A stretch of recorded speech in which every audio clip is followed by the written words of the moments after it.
Don't you love that sound? The hand plane. Beautiful thing. As long as it's tuned right. There's a whole lot of things which we can use a plane for, and it's not just about making something flat. I've got here, I'm dressing this piece. It was actually a piece of a pallet from Myanmar, from Burma. And I just found it was really nice wood for carving. But I'm going to use it for a jig. It's got too many nail holes in this section, so I'm going to use this for something else. I was just dressing it up, getting it organised. So while we're on the business of getting our planes sorted, just remember the best way to check your blade in here. I've sharpened the blade, I've put it back in, but just to tune it up, you want a light surface down below. I'm right-handed, that means I'll hang on to the front knob of the plane with my left hand. This is the really nice number 5 Luban plane. It's a beautiful thing. It's got lovely heft to it, nice comfortable handles, nice heavy blade, gorgeous. So what we want is this on a really low angle looking down here with a light background. What it looks like is 2 mirrors and a line across. And that line across is the mouth of the plane, the throat of the plane, and I can see the blade coming up.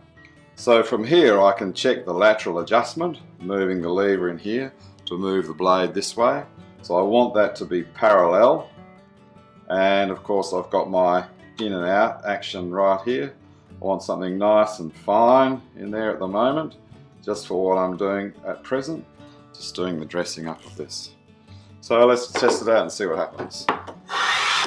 Yeah, I can make that finer. That's cutting really nicely. That low angle, look along, here we go.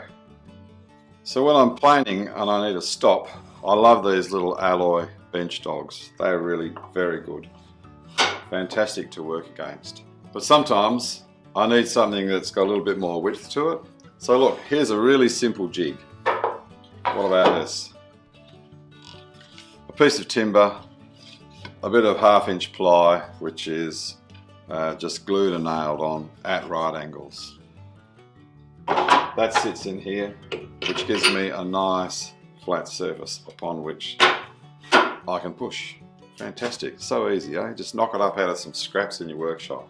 And that will hold it really well when I've got wider pieces, or if I'm skewing the blade and it's tending to push one way. That just gives it better balance. Okay, so what am I going to do with this? I'm going to use this to make a jig.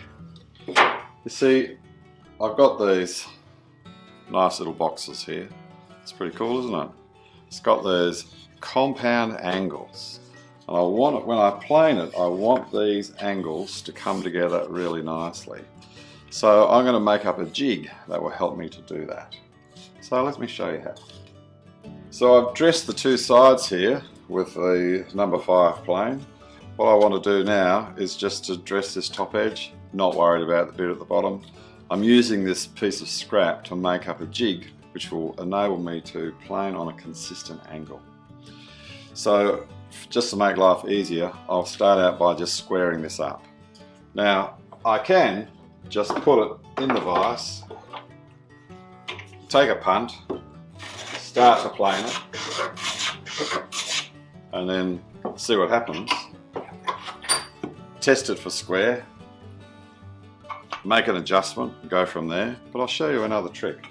It's another one of those really good reasons why when you fit the jaws to your vise, you have them proud and then you plane it down by having the tail of your plane on the bench and planing across here to make sure that they are the same height as this.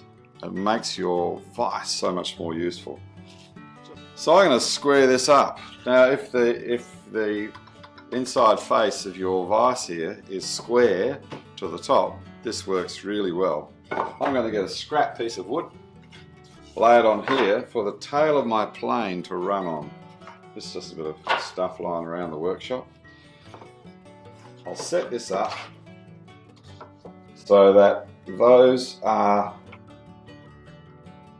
pretty much almost flush, but I want this one just a little bit higher. Set that up there, I'm pretty happy with that. Move it over a little bit.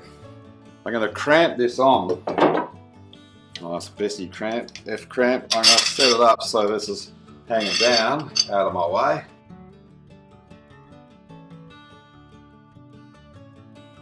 And here's the principle. If I keep the tail of my plane flat on here and move back and forth, making sure that the blade doesn't touch this. That's why I have a gap in between. What it'll do is it gets to a point where it'll actually stop cutting. And that point should be when this piece here is just that depth of the blade lower than that piece there, and it should be pretty much nice and square. So as you can see, it's pretty much stopped cutting, making sure the pressure's not on the front hand but the pressure's on the back hand to keep it sitting nice and flat. That's looking good. Okay, so let's have a look and see. What we're looking for is that to be beautifully square. I can live with that. Now, I didn't have to have that square, but it's nice to start from a consistent point for the next bit that I want to do. So at the moment, that is square. I'm going to change that to the angle that I want. So what is the angle that I want? Well, this nice little box here, it's a 15-degree angle we're looking for. And the splay here, well, it's 15 degrees off 90. That's the angle I want to plane these edges and things to. So I'm going to first establish something with that. These little angle protractors are really great. All I'll do is dial up 15 degrees off 90. So I'll take that around, 15 degrees off 90, about 75, isn't it? Nip that up. I'm happy with that. So I'm going to use this to create my reference angle. So I'll grab another piece of wood, set this up on here, get my nice sharp pencil, make sure that's in place there, and that is my reference angle. So that's going to be very handy for me when I'm using my sliding bevel to set the angle. So I'll just adjust this to where I want it, somewhere around there. So by keeping the stock up against here, turning the blade so that those are beautifully parallel, I've now transferred that 15-degree angle to my sliding bevel, 15 degrees off 90. That, I can flip it both ways depending on which way I need to mark it. Sliding bevel is a fantastic tool, but if I drop that on the bench or bump it hard, I might knock it out, in which case all I've got to do is come back to my reference angle, put it on there and check that it's beautifully parallel. So I've got my reference angle set up, so I can bump this around if I do. Every now and then I might just check everything's sweet. If you're making something where you need to refer to it a lot, great. I'm not going to need that a lot now, but I'm just showing how we can set it up to make it repeatable. It's a lot easier to do that than to try working off this all the time, because it's very easy for this to get bumped. But that's great for doing the initial setup. Okay, so what I'm going to do is I'm going to plane this at that 15 degrees off 90. So putting my sliding bevel up on here, so we're going from this corner down, draw that one across. When I do the other end, I'll turn the stick around, flip the bevel and mark back the other way. So that gives me a line to plane to. And of course, to make life easier for myself, I can also just grab that line and sizzle that along there so it joins up nicely. That is the line that I'm going to plane to get this spot on the angle that I want. So it's going to come from nothing, right on that edge, down to that line. Easy way to do this will be to poke it in the vise. So I'm going to plane this on the angle of the pencil line. Now at the moment I know I've got the plane set really fine, so I'm just going to dial up a bit more teeth. Now I know which way to wind this, but if you're not used to doing this, put it over a light surface and wind that up so you can see the blade coming up. I want it to be a bit more aggressive at the beginning so that I can just take a fair bit off it. The number 5 plane is a jack plane, so it can handle shifting a bit of material. Set it up on, I reckon, it's about the right angle. I need to go full length, so at the beginning, pressure's on the front hand. This is the subtleties of using a hand plane. As I go along there, the pressure moves to the back hand, so it always stays flat on the piece of wood.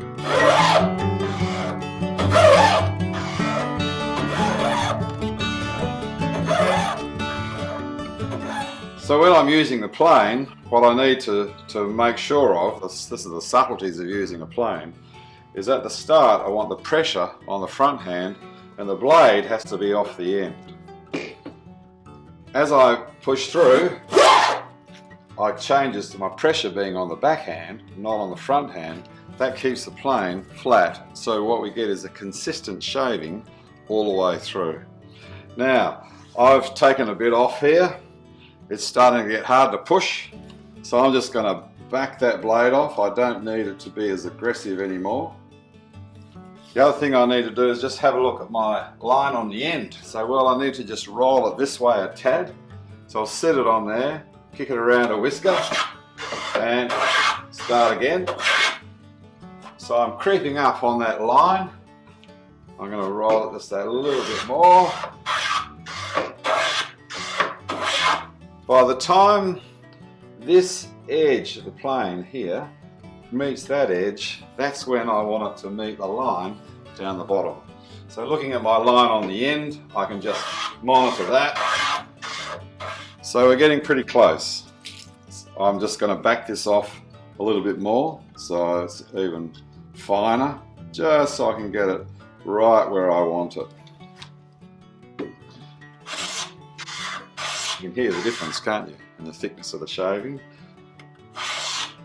One of the things to watch for is this should be parallel along here.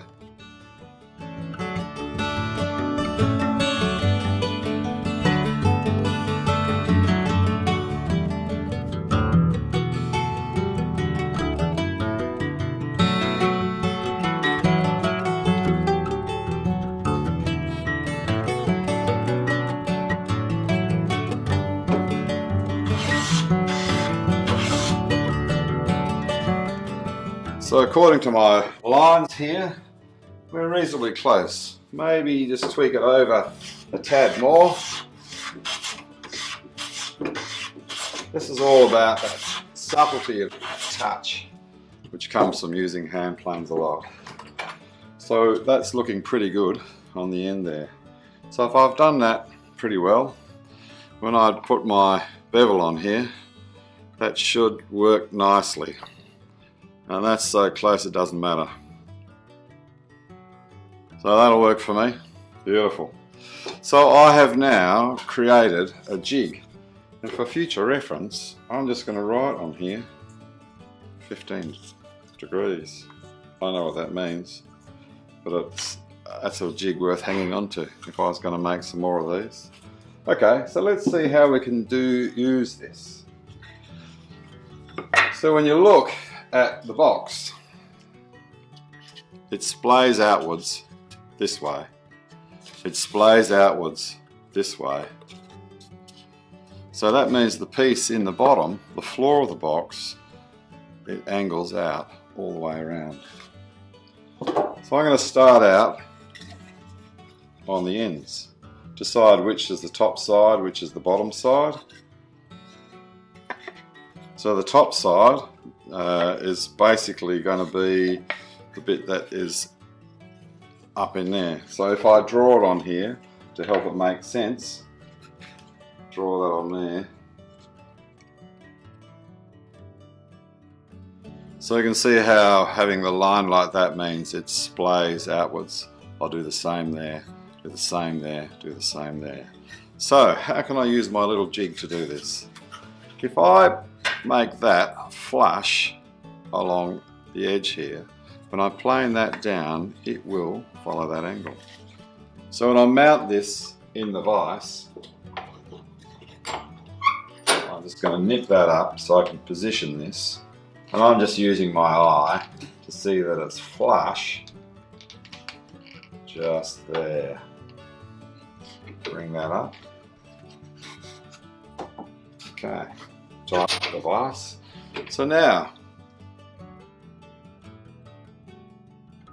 I'm going to use this lovely low angle block plane for the next part of it, because here I'm working on end grain, so this is the ideal tool. So with the principle of having the tail of the plane running on here and moving my plane back and forth,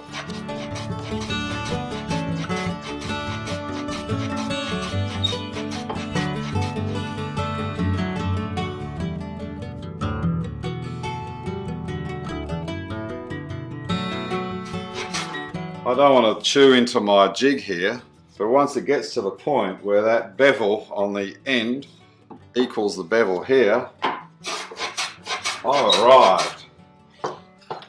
So that's such an easy way of planing that to my 15 degrees. Okay, I'm going to do the same on the other end, and I'll do the same on the long side as well. So I can just set that up. Here. Now let's make sure we get this around the right way. It's going that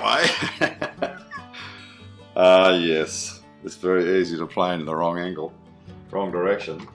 Same deal, set it up in here and just set that up so I can adjust it around, get it nice like that. I'm happy with that.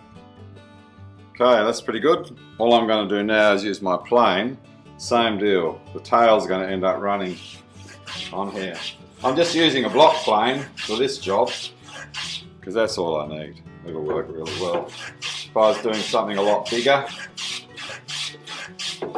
or taking more material off, I might just go to a larger plane, but the wonderful block plane is going to do this for me. Okay, so I've done that. If you start to see the other colour wood coming out, just means you need to stop. You've gone far enough. So you can see, there's my 15 degrees off 90. There's my 15 degrees off 90. Do that all the way around, and that gives me that nice outward flaring. When I'm doing my ends, so here's an end. I'm going to do the same. I will be planing off here. So I'll set it up in my jig to plane that, and I'll do that first before I do the cutting out, and I'll do that on my two ends, and I'll just pin them together with some panel pins. That'll make it easier to cut them out as a set and do the cleaning up of them as a pair as I go. That's going to work really well. So that's just a really simple jig. Now if you do a lot of this sort of stuff, here's one that I use quite a bit. It's set up with a 10 and a 15.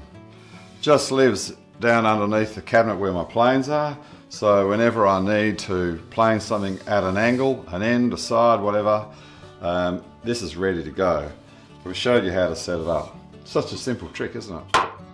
So another little trick I want to show you is how we can get the end grain here down on that 15 degrees off 90, is to do it on a shooting board. Here's my trusty shooting board. I'm just going to stick it in the vise to make it a little bit easier. And what I've done is I've made a ramp, and that ramp is 15 degrees here. So I put my ramp up against there, get my piece of timber into here, and I'll use my plane, back and forth we go.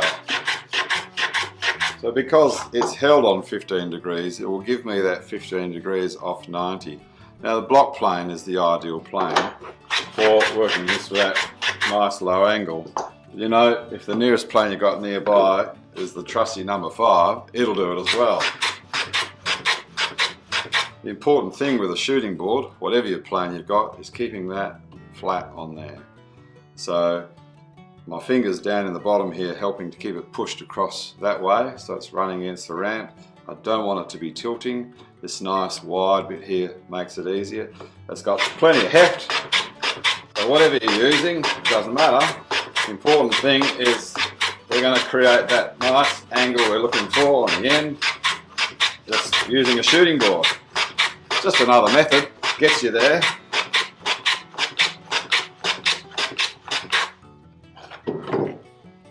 There it is. And let's have a look, see what we've got here. Look at that, just beautiful. So that's another method. It obviously isn't going to work on the long grain with this short board, but it's going to do that end grain really nicely. Okay, so how's that? If you'd like to have a look at the tools that we've been using today, you'll find them on the links below. You can also come in and see us at Timbecon in either Melbourne or Perth. Other than that, there's plenty more videos where this one came from. See you again.